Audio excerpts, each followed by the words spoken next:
Astaghfirullah. Bismillahirrahmanirrahim. Assalamualaikum warahmatullahi wabarakatuh. Alhamdulillah wassalatu wassalamu ala Rasulillah wa ala alihi wa sahbihi wa mawalah wa la hawla wa la quwata illa billahi wa ba'du. Baik, kita lanjutkan kajian kita, masih membahas kitab Al-Jami' min Bulughil Maram, dan kita masih membahas seputar akhlak, dan pagi ini kita akan membahas hadis ke-29. Baik, kita baca hadisnya baru kita jelaskan.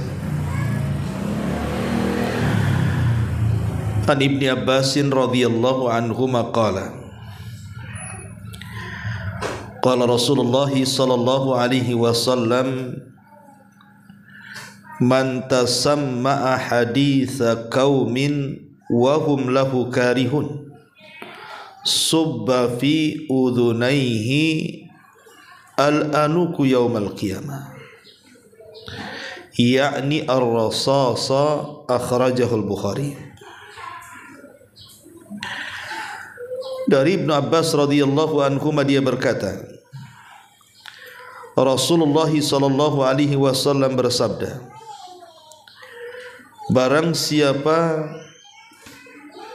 mencuri dengar pembicaraan satu kaum padahal mereka tidak suka untuk didengarkan, niscaya kedua telinganya akan dituangkan timah pada hari kiamat. Hadis ini dikeluarkan oleh Imam Al-Bukhari. Ma'asyiral muslimat yang dimuliakan Allah Azza wa Jalla, hadis ini adalah hadis ancaman kepada orang yang suka nguping pembicaraan orang atau suka tajasus, mencari-cari berita dari orang.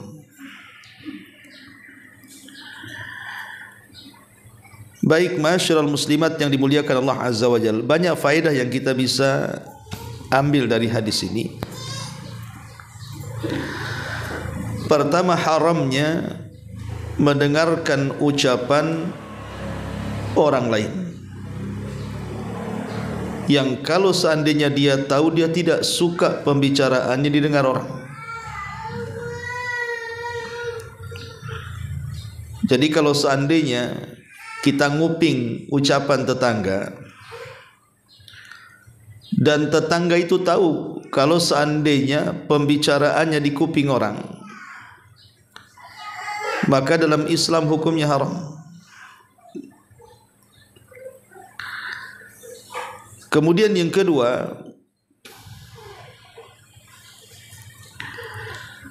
bagaimana caranya bahwa orang yang kita dengar atau kita kuping pembicaraannya itu tidak suka dengan kita? Maka ada dua cara mengetahuinya. Pertama, dengan langsung ucapan dia ngomong, saya tidak suka kalian menguping ucapan saya. Atau mungkin dari tanda-tanda yang kita bisa lihat dari raut wajahnya. Mungkin dia tidak ramah dengan kita, yang biasa senyum hilang senyumnya, dan begitu seterusnya, menunjukkan dia tidak suka.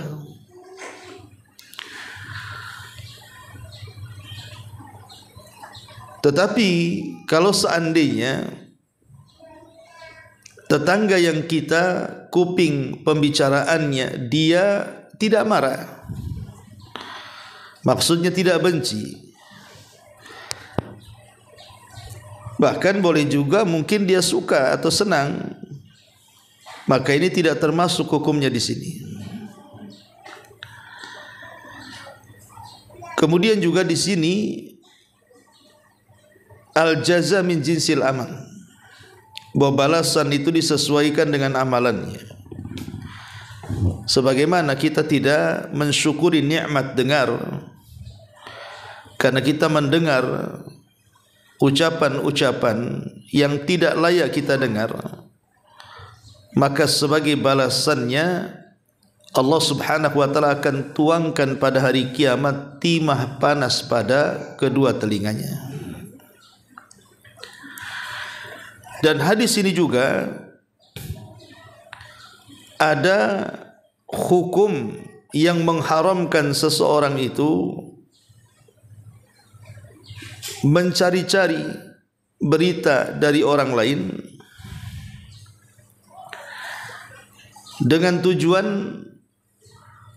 mencari-cari aibnya, mencari-cari kekurangannya. Maka haram ini bagian daripada tajassus. Ma'asyiral muslimat yang dimuliakan Allah Subhanahu wa taala,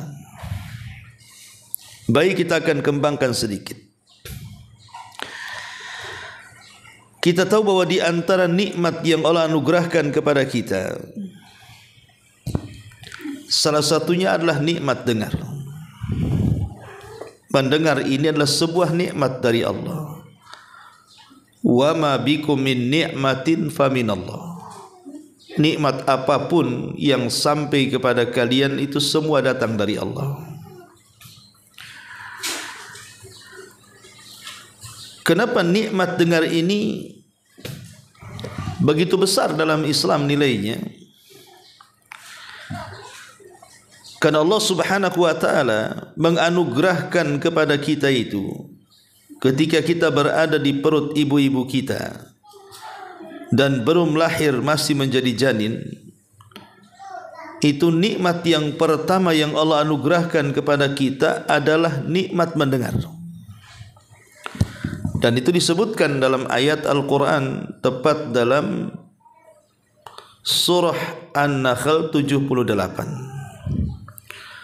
Wallahu akhrajakum min butuni ummahatikum la ta'lamuna syai'a wa ja'ala lakumus sam'a wal absara wal af'idata la'allakum tashkurun. Dan Allah Subhanahu wa taala telah mengeluarkan kalian dari perut ibu-ibu kalian. Kalian dulu tidak mengetahui sesuatu. Kemudian Allah Subhanahu wa taala menjadikan kalian mendengar, melihat, dan juga hati yang bisa berfikir agar kalian bersyukur. Dalam ayat ini Allah Subhanahu wa taala mendahulukan mendengar sebelum melihat. Jadi janin yang di perut itu pertama kali bisa mendengar tapi dia tidak bisa melihat.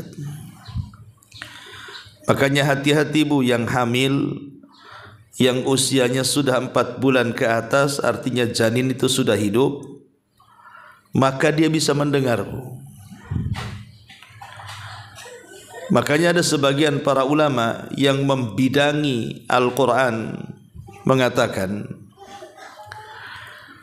kalau anak-anak kita ini ingin menjadi para penghafal Quran, maka latihlah semenjak dia berada dalam perut ibunya. Dengan cara apa? Ibunya rajin baca Quran.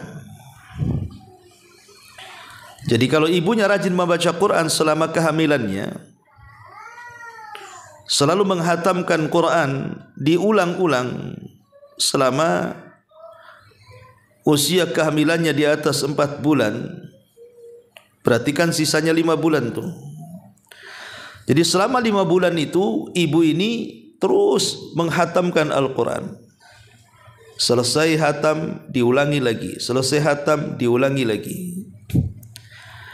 Maka sesungguhnya anak itu merekam, sehingga ketika si janin lahir, maka dia sudah ada gambaran tentang Al-Quran, sehingga dia akan mudah ketika menginjak besar untuk menghafalkan Quran. Karena si janin yang di perut ibu itu sudah bisa mendengar itu. Makanya hati-hati ibu ya. Yang hamil jangan suka gibah. Nanti brojol anaknya jadi ratu gibah. Karena tengok orang tuanya suka gibah, yang ngikut anaknya. Apalagi orang tuanya suka ngibing, suka joget, ya anaknya jadi artis lah. Jadi nikmat dengar itu adalah nikmat yang pertama kali Allah anugerahkan kepada kita. Dan itu nikmat yang sangat besar, karena dengan mendengar itulah kita bisa mengenal kebaikan-kebaikan, kita bisa diberikan hidayah menuju jalan kebaikan dan pintu-pintu kebaikan. Kalau seandainya Ibu Tuli datang kemari, apa gunanya Bu? Ibu duduk aja, apa yang saya ucapkan Ibu tak dengar, kan gak ada manfaatnya jadinya. Tapi kalau Ibu bisa dengar, kan bisa petuah-petuah, wejangan-wejangan, nasihat-nasihat, ustad-ustad, kiai-kiai, para penjuru dakwah dan begitu seterusnya. Dengan mendengarkan itu semua kita dapat kebaikan. Lah wasilahnya dari dengarkan. Dari dengar itulah kita akhirnya bisa mengetahui, oh ini benar, ini salah, ini hak, ini batil, ini yang ikhlas, ini yang tidak, dan begitu seterusnya. Jadi dengan mendengar kita mendapatkan banyak hidayah dan banyak kebaikan. Dan dengan pendengaran ini kita bisa mendengar kalam-kalam Allah yang dibacakan orang. Kita bisa mendengar Al-Quran yang sedang dilantunkan orang. Makanya Nabi SAW terkadang dia memanggil sahabat sengaja supaya membacakan Quran dan Rasul mendengarkannya. Seperti satu hari Rasul pernah memanggil Abdullah ibn Mas'ud dan mengatakan, bacakan untukku Al-Quran. Kata Abdullah ibn Mas'ud, Rasul, bukankah Quran turun kepadamu? Ngapain aku baca untukmu? Maka Rasul mengatakan, sudah baca saja. Maka Abdullah ibn Mas'ud pun membaca surah An-Nisa sampai kepada ayat yang membuat Nabi SAW menangis. Fa kaifa idza ji'na min kulli ummatin bi syahid wa ji'na bika ala haula'i syahida. Jadi Nabi SAW mendengar bacaan Quran. Jadi dengan nikmat dengar itu bisa kita mendengar kalam-kalam Allah, bahkan kalam Rasul. Hadis-hadis Nabi SAW yang dibacakan para asatid kita, kita bisa mendengar. Dan itu sebuah nikmat, telinga kita bisa mendengar kalam Allah dan juga kalam Nabi SAW. Ma'asyiral muslimat yang dimuliakan Allah Subhanahu wa taala. Lah karena begitu besarnya nikmat dengar, dengan mendengar kita bisa mendapatkan nasihat-nasihat dan juga petuah-petuah. Makanya sudah selayaknya kita ini mensyukuri dua telinga yang Allah anugerahkan kepada kita, karena kedua telinga ini akan dimintai pertanggungjawaban di hadapan Allah. Sebagaimana Allah mengatakan, "Tsumma latus'alunna yawma idzin 'anin na'im." Sungguh kalian akan ditanya pada hari itu tentang nikmat.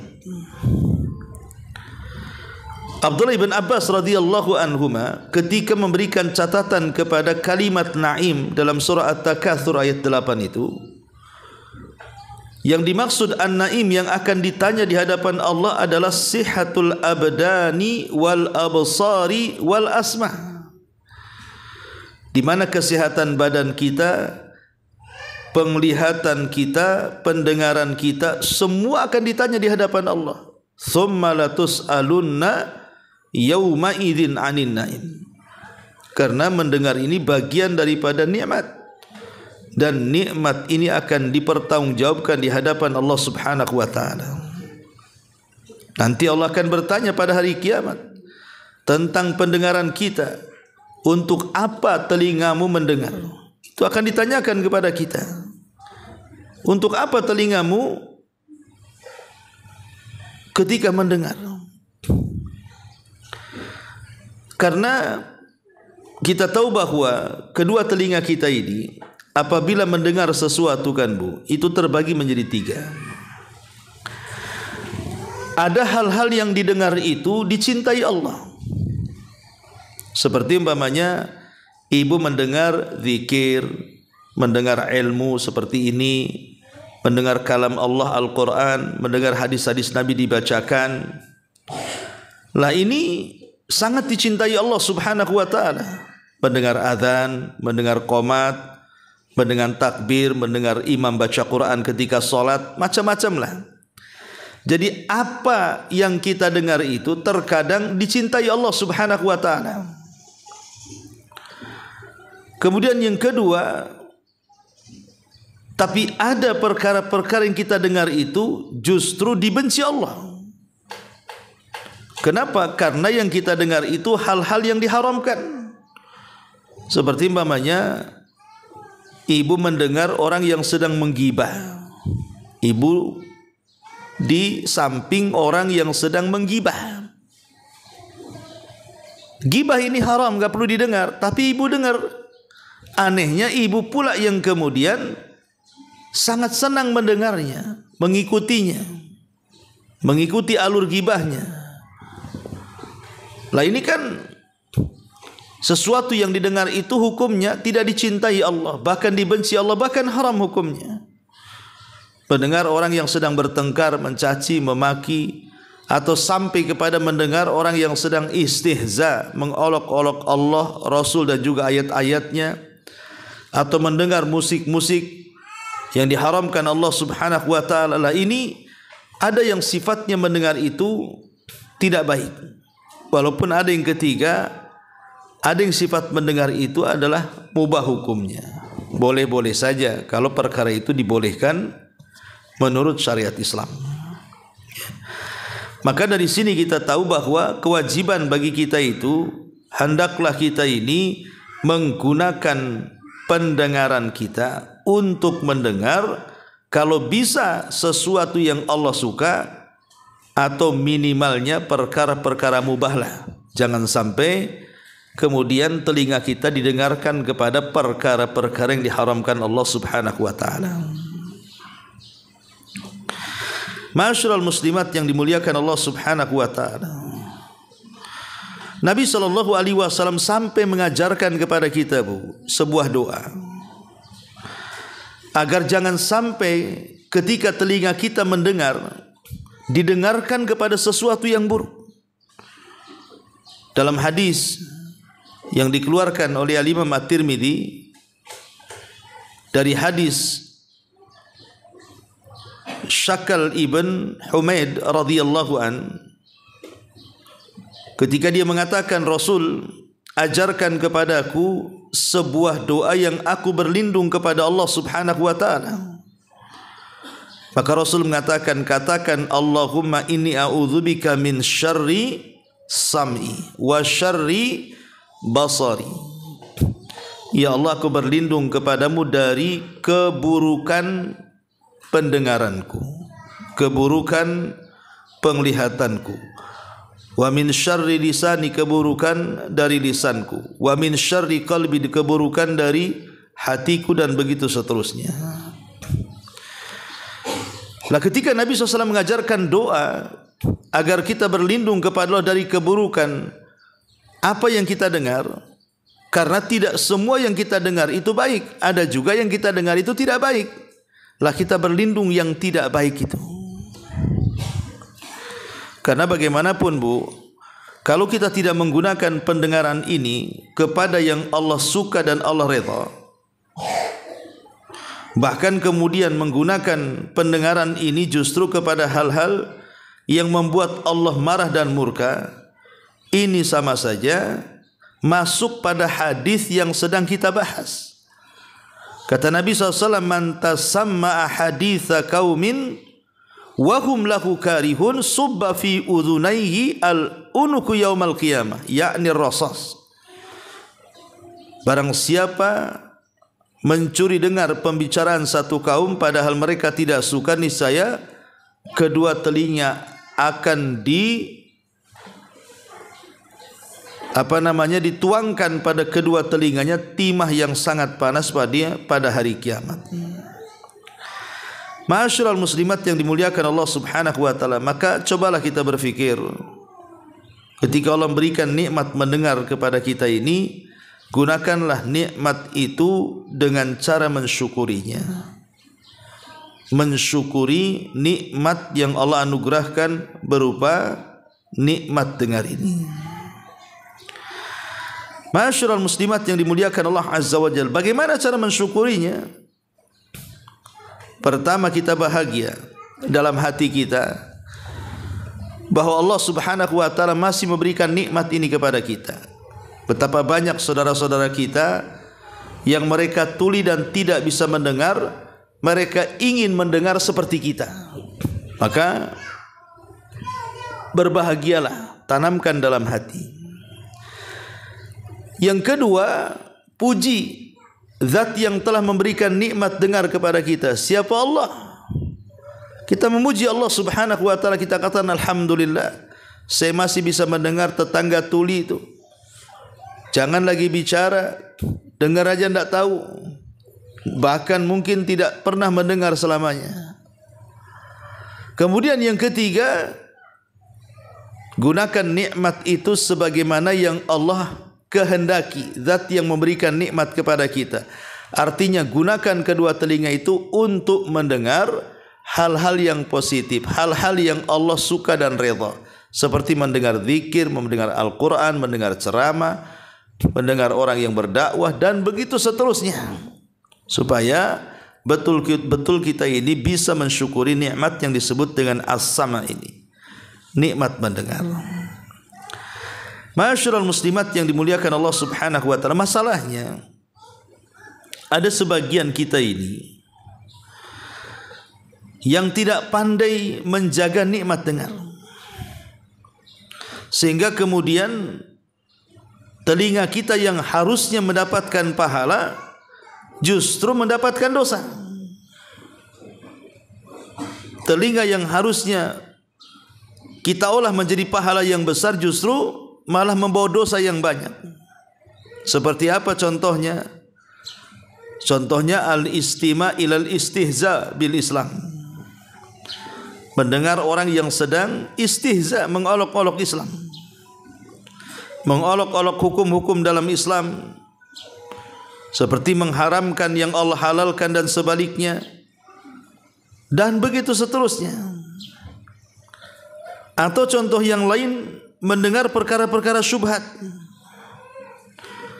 perkara-perkara syubhat yang sangat bahaya dari musuh-musuh Islam.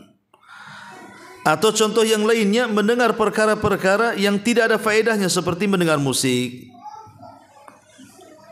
dengan berbagai macam syahwat di dalamnya. Atau lebih daripada itu, mendengar orang yang sedang ghibah, mendengar orang yang sedang berdusta, mendengar orang yang sedang namimah. Ini kan dosa besar, Bu. Atau mendengar orang yang sedang menyebarkan hoax, ataupun mendengar ucapan-ucapan dari para penyanyi, para selebritis yang sedang melawak, yang kadang-kadang isi lawakannya itu penuh dengan kebencian, penuh dengan kata-kata kotor, menyindir saudaranya, dan begitu seterusnya. Lah ini adalah tidak pandai menggunakan nikmat dengar ini kepada yang semestinya dia gunakan. Atau seperti yang saya contohkan tadi, mencari-cari berita orang, mencari-cari berita. Tahu enggak si Anu gitu, gimana kabarnya sekarang? Bukan untuk positif, tapi untuk hal yang negatif. Itu namanya tajasus. Maka itu semua bagian hal yang dilarang, yang dia itu tidak pandai untuk mensyukuri nikmat dengar ini. Maka nikmat dengar sekali lagi bagian daripada bentuk syukur kita kepada Allah Subhanahu wa taala. Lah dalam hadis ini Nabi SAW dengan tegas, man tasamma ahaditsa qaumin, barang siapa yang sengaja mendengar perbincangan ucapan satu kaum.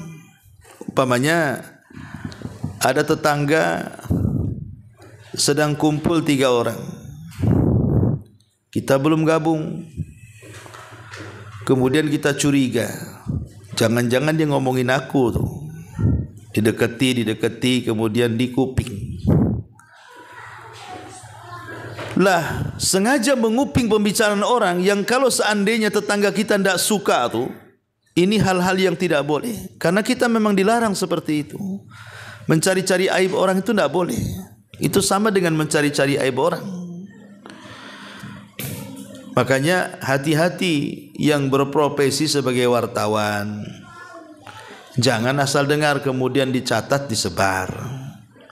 Hati-hati orang-orang yang berprofesi mencari informasi. Harus jelas informasinya. Jangan perkara yang belum jelas kemudian disebar. Itu sama menyebarkan hoax. Atau ibu sedang kumpul bertiga, kemudian ada mungkin ibu orang Jawa, yang teman ibu itu dua-duanya Padang. Kemudian yang 2 orang Padang ini sedang ngomong bahasa Padang. Ibu orang Jawa tak paham. Enggak usah didengar, Bu. Enggak usah didengar, ini malah didengerin aja ngomong apa itu. Ya. Tidak perlu, karena kita tidak boleh kemudian mendengar-dengarkan, menguping pembicaraan orang. Biarkan dia ngomong dengan bahasa dia. Kalau memang ibu tidak paham, tidak usah. Biarkan dia ngomong bahasa dia. Soal dia ngomong apa terserah dia. Karena kita tidak boleh nguping masalahnya. Atau ibu sedang duduk-duduk di rumah, tiba-tiba tetangga ribut dengan suaminya. Sampai pecah sana sini, sapu terbang sana sini, umpamanya kan. Malah ibu pula telinganya ditempelkan di tembok. Ngapain ini? Ada apa ini? Ini seru nih katanya. Enggak boleh seperti itu. Atau umpamanya memang mencari-cari berita kepada orang. Semalam kok ribut sebelah, ada apa ya? Akhirnya oh itu si Anu, akhirnya kita dengerin. Lah inilah yang dilarang. Kalau seandainya orang yang didengarkan ucapannya terdengar oleh kita dan dia tidak suka, walaupun sebenarnya ucapannya itu bukan ucapan haram, yang jelas dia tidak suka kalau didengarkan gitu saja, maka yang mendengarkan itu diancam dalam hadis ini, subba fi udhunaihi al-anuku yaumal qiyamah. Maka kedua telinganya, kata Nabi SAW, akan dibanjurkan timah panas. Naudzubillah. Dan sebuah dosa yang ada ancaman di akhirat, berarti dosa ini bukan dosa biasa, tapi dosa besar. Ingat Bu ya, dosa besar. Makanya sebaiknya Bu, kalau sudah ada tongkrongan kemudian mulai gibah, ibu pergi. Ibu diundang arisan, datanglah. Kemudian orang arisan ini mulai membicarakan orang, Bu, ibu langsung pergi. Gak usah dengar. Karena kalau sampai dengar bisa masuk kepada hadis Nabi SAW ini. Sayang kedua telinga yang harusnya mendapatkan pahala justru mendapatkan dosa, naudzubillah. Ma'asyiral muslimat yang dimuliakan Allah Subhanahu wa taala. Ini hadis yang ke-29. Kemudian hadis yang ke-30. Nabi sallallahu alaihi wasallam mengatakan, An Anasin radhiyallahu an. Dari Anas radhiyallahu an. Qala, dia berkata, Qala Rasulullah sallallahu alaihi wasallam, Nabi sallallahu alaihi wasallam bersabda, tuba liman syaghalahu aibuhu an uyubin nas.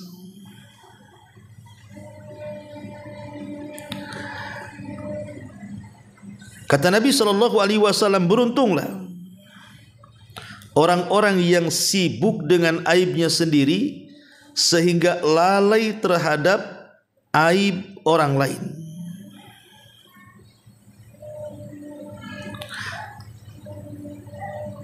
Jadi beruntunglah orang-orang yang sibuk memikirkan aibnya sendiri dan dia tidak sibuk memikirkan aib orang. Karena ada hadis Nabi SAW yang mengatakan, ya ma'syara man amana bilisanihi walam yadkhulil imanu qalbahu. Wahai orang-orang yang merasa aman dengan lisannya dan belum masuk iman pada hatinya, la taghtabul muslimin, jangan kalian menggibahi kaum muslimin, wala tattabi'u auratihim, tetapi jangan juga mencari aurat-aurat aib-aib mereka.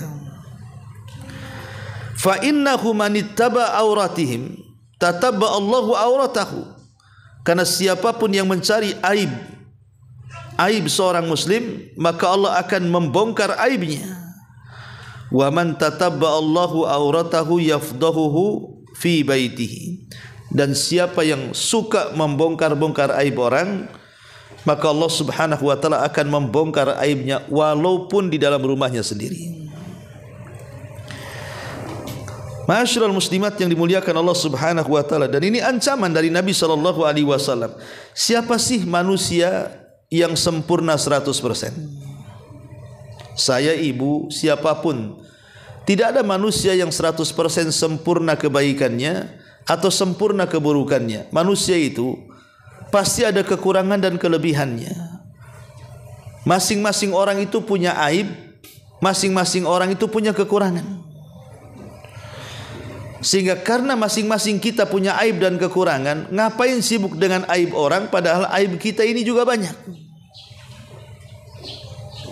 Tetapi itulah tabiat manusia, kadang-kadang dia enggak berpikir dia ada aibnya, sibuk mengorek-ngorek aib orang. Itu masalahnya. Ma'asyiral muslimat yang dimuliakan Allah Subhanahu wa taala, lah hadis ini hadis yang sangat bagus sekali. Jangan sibuk dengan aib orang, tapi sibuklah dengan aib sendiri. Karena bagaimanapun, kama tadinu tudan, ada istilah bahasa itu, sebagaimana engkau memperlakukan orang demikian, maka engkau akan diperlakukan seperti itu. Jadi kalau seandainya seseorang kemudian mencari-cari aib saudaranya, maka Allah akan kirim orang yang akan mencari-cari aib kita. Itu sudah hukum karma seperti itu, Bu. Lah di antaranya seperti orang yang mencela seorang muslim karena dosa yang dilakukannya, padahal kita pun memiliki dosa, tapi kita kemudian mencela dosa orang padahal kita punya dosa. Kita merasa lebih suci dari dia.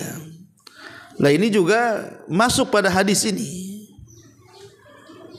Ma'asyiral muslimat yang dimuliakan Allah Subhanahu wa taala,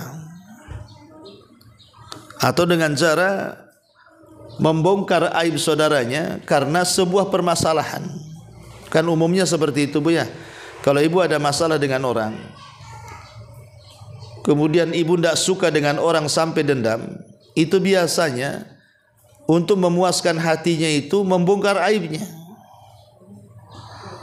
Bahkan aib yang lama-lama pun dibongkar dia, bahkan dikorek-korek lagi. Dan itu senang kalau ketahuan orang itu. Nah, ini bukan akhlak seorang muslim. Akhlak seorang muslim itu adalah menyibukkan dengan aibnya sendiri, jangan menyibukkan aib orang lain. Jangan sampai kemudian semut di ujung sungai kelihatan, gajah di pelupuk mata pula tak tahu. Bahwa manusia punya aib, iya. Saya punya aib, iya. Ibu punya aib, iya. Siapapun punya aib, iya.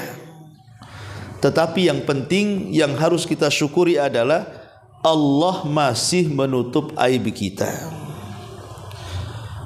Coba bayangkan Bu, kalau seandainya satu aib kita ini terbongkar dan dibongkar oleh Allah Subhanahu wa taala, betapa malunya kita. Tetapi di antara nama Allah itu As-Sittir. Allah itu zat menutup aib. Sehingga dengan tertutupnya aib kita ini, kita masih dihormati orang, masih dihargai orang, masih dimuliakan orang. Orang masih ngomong santun dengan kita, orang masih menata bahasa dengan kita, karena kita masih dianggap orang baik di matanya. Tapi kalau seandainya Allah bongkar aib setiap kita, boleh jadi Bu, ibu tidak mungkin ngaji kepada saya pun tidak mungkin berikan ceramah kepada ibu, kalau masing-masing diketahui aibnya dan dibongkar oleh Allah Subhanahu wa taala. Makanya Imam Ahmad Ibn Hanbal saat dia ke pasar, yang namanya imam dunia, imam besar, otomatis kan murid-muridnya banyak Bu. Jadi ketika dia membawa hasil belian dari pasar itu, semua muridnya datang menawarkan diri untuk membawakan barang-barang Imam Ahmad dan mengatakan, ya Imam, biar barang-barangmu kami yang bawa, engkau tinggal jalan kaki sendiri saja, gak usah bawa apapun, karena ingin memuliakan seorang ulama. Tapi Imam Ahmad mengatakan, jangan, ini barang-barang saya yang beli. Kalau seandainya kalian tahu tentang aibku, tentu kalian akan meletakkan tanah di atas kepalaku, tinggalkan. Itu sekelas Imam Ahmad. Dia mengatakan, kalau tahu kalian aibku, niscaya kalian tidak mungkin membantuku, bahkan akan meletakkan pasir di atas kepalaku. Maka bersyukurlah kalau aib kita belum dibongkar oleh Allah, tapi jangan memancing Allah membongkar aib kita dengan membongkar kita kepada aib orang lain. Inilah di antara keterangan hadis 29 dan 30. Baik, sampai di sini Bu. Sebelum saya tutup, silakan kalau ada yang bertanya.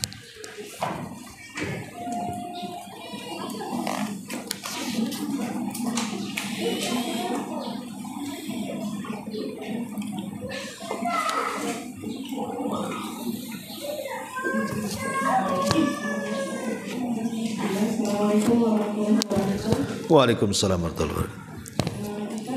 Kemarin saya ada Islam PKW di Hongkong gitu ya. Jadi ternyata di Hongkong itu dalam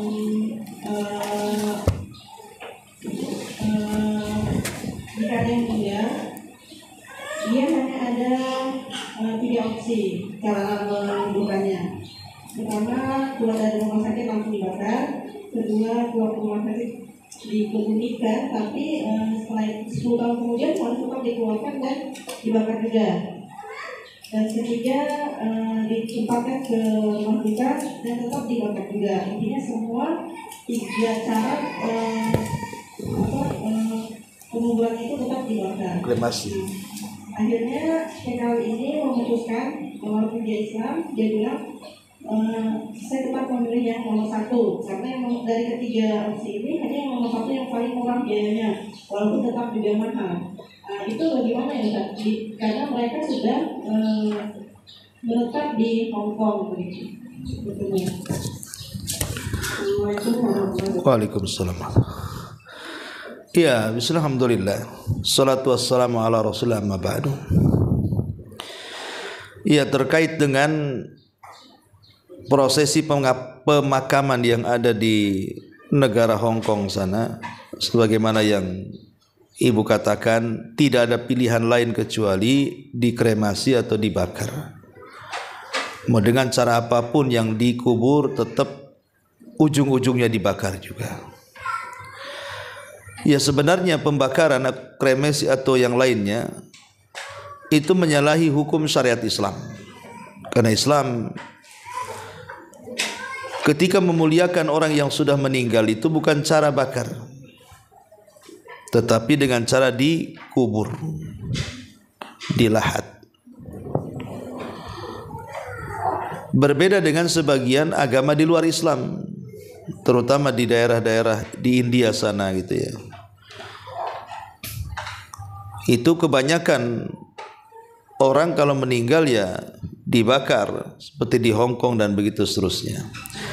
Lalu bagaimana dengan orang yang hidup di sana? Seperti yang ibu tanyakan, seorang yang TKW yang sudah tinggal di sana, sudah punya keluarga negaraan sana dan sudah tidak lagi pulang ke negeri kita. Dihadapkan dengan undang-undang seperti itu. Kalau seandainya ada undang-undang yang lain yang bisa dari tiga, memang tidak ada lagi dari tiga perkara itu kecuali dibakar. Tentu yang benar ya yang dikubur tadi. Dikubur dulu kan gitu ya. Walaupun nanti setelah 10 tahun kemudian dibakar. Walaupun sebenarnya menyalahi, tapi kan dia dikubur. Tapi kalau alasannya dia tidak sanggup membayar tanah kuburan, dan yang paling murah itu ya dikremasi ataupun dibakar, dan memang tidak ada cara lain, dan itu aturan pemerintah yang ketat, tidak bisa dibantah, maka mau tidak mau. Itulah kenapa Islam itu juga melarang kita hidup di negeri kafir. Islam itu sangat melarang hidup di negeri kafir. Begini akhirnya, karena mati pun dihinakan jasadnya. Maka sebaiknya jangan sampai hidup di negeri kafir. Ya, ke negeri kafir itu karena sebuah hajat. Seperti tadi contohnya hanya untuk bekerja dan mencari ilmu atau yang lainnya gitu kan, yang tidak didapat di negeri Islam umpamanya. Tapi kalau seandainya menetap di negeri kafir itu hanya sekedar mengejar dunia. Ingat Nabi SAW dahulu saat negeri Yaman itu di puncak ekonomi, banyak orang-orang Madinah itu ingin hijrah ke Yaman karena faktor ekonomi. Maka Nabi SAW beritahu bahwa meninggal di kota Madinah itu jauh lebih baik dibandingkan meninggal di kota Yaman. Padahal sama-sama Islam. Tapi bagaimanapun Madinah Al-Munawwarah jauh lebih baik di zaman Nabi SAW. Maka sebaiknya kita yang mungkin bekerja di luar negeri, jangan ada kepikiran tinggal di sana. Kalau negeri itu negeri Islam, negeri itu negeri yang bukan Islam, apalagi kemudian negeri itu peobian dengan Islam, apalagi memusuhi Islam, sehingga kita tidak bisa melakukan aturan-aturan Islam seperti ibadah, muamalah dan yang semacamnya sesuai dengan syariat Islam. Ya. Maka jawabannya, kalau memang tidak ada cara lain kecuali dengan cara seperti itu, ya mau tidak mau kita harus menerima, kan begitu ya. Karena kan tidak ada penguburan, tapi kalau bisa memilih dan sanggup ada yang sifatnya dikuburkan, maka sebaiknya dikubur daripada langsung dibakar. Wallahu a'lam.